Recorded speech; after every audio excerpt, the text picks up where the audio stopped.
Hello guys, welcome back to the channel, and in this video I'm gonna show you how to change mobile number on TikTok account. So for that you just need to log in your account and open the app.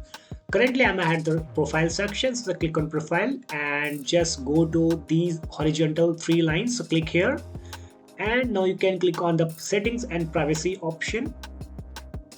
And for changing your mobile number, just click on the account section here, click here.